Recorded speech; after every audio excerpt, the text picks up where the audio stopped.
Assalamu alaikum wa rahmatullahi ta'ala wa barakatuhu. Barkamu da sake kasancewa a wani sabon bidiyo a cikin wannan channel ɗin mai suna Kanawa TV. Da Allah muna roƙon wanda ba su subscribe ba su danna mana subscribe su danna ƙararrawa. Mun gode. Shiri na musamman da ya saba kawo mutum bayanai akan magungunan gargajiya tare da koyar da hanyoyi masu sauƙin gaske da mutum zai iya sarrafa maganinsa da kansa kuma a gidansa in Allah ya so ya yarda.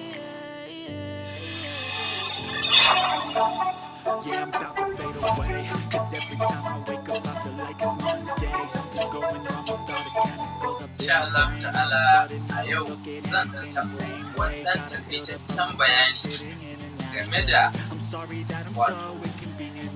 wasu irin amfaninnika da tufa take da shi ga lafiyar jikin ɗan adam, wato abubuwa. Kowa dai ya riga ya sani Allah subhanahu wa ta'ala ya halitta mana ‘ya'yan itatuwa kala daban-daban waɗanda muke iya ci da yawa muna ci ne kawai domin jin daɗi, amma mafi yawa daga cikinsu suna da matuƙar ƙarfin tasiri wajen ƙara lafiya a jikin ɗan adam. Don haka ita ma tufa apple yana daga cikin ire-iren waɗannan ‘ya'yan itatuwa waɗanda suke ƙara wa ɗan adam wasu abubuwa na lafiya a cikin jikinsa da yardar Allah. Don haka apple ya kasance daga cikin irin ayyukan da yake da shi ga lafiyar jikin mutum. Yana taimakawa wajen narkewar abinci da wuri, sannan yana da wani sinadari wanda yake shiga cikin ruwan jikin mutum wanda yake hana warin jiki.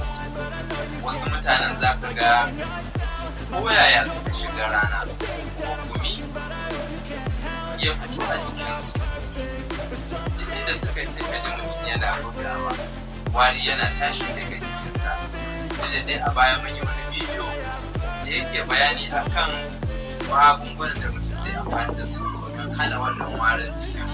Don Allah ya da tufa, idan har mutum yana yawan cinsa yana rage wannan zafin warin da jikin mutum, zai zama na cewa yana amsasa jikin mutum lokaci zuwa lokaci. Sannan daga cikin irin amfaninnukan da tufa yake da shi, yana ƙara lafiya ta gashin. Mafi yawa musamman mata kafin su maganin gyaran gashi suna ɗauka kawai iya maganin da ake wanke gashi ko wanda ake shafawa a gashi shi ne kawai maganin gyaran gashi, amma a zahiri ba iya haka ake ba. Daga cikin maganin gyaran gashi akwai maganin da ake yi shi kuma zai amfani a ainihin maɓuɓɓugar gashin mutum. Don haka tufa yana daga cikin irin ‘ya'yan itacen da idan mata suna yawan amfani da shi yana hana karyewar gashi, yana ƙarfafa wato kyan gashin mutum.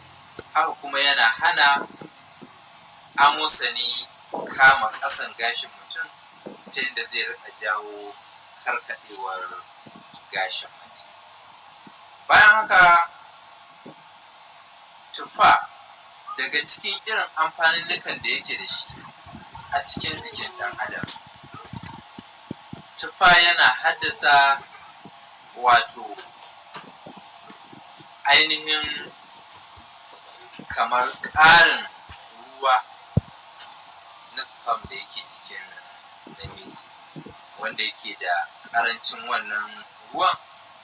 To in har yana amfani da tufa zai rika samunsa a wadace, wasu ma suka ce in har mutum yana yawan amfani da wannan 'ya'yan itatuwa na tufa to zai kasance ya samu lafiyayyen 'ya'ya. Haka kuma mace mai ciki idan tana yawan amfani da tufa zai zamana cewa dan cikinta ya kasance lafiyayye mai ƙwari kuma ba zai zo da muni ba da yardar Allah. Don haka a taƙaice dai tunda an riga an ce bidiyon za a yi shi taƙaitacce zan taƙaita haka, amma ɗimbin amfanin da yake cikin tufa ba iya kaɗan ba ne ba, yana da tarin yawa. In mutum ya ci gaba da amfani da ita to zai gani ba sai an gaya masa ba.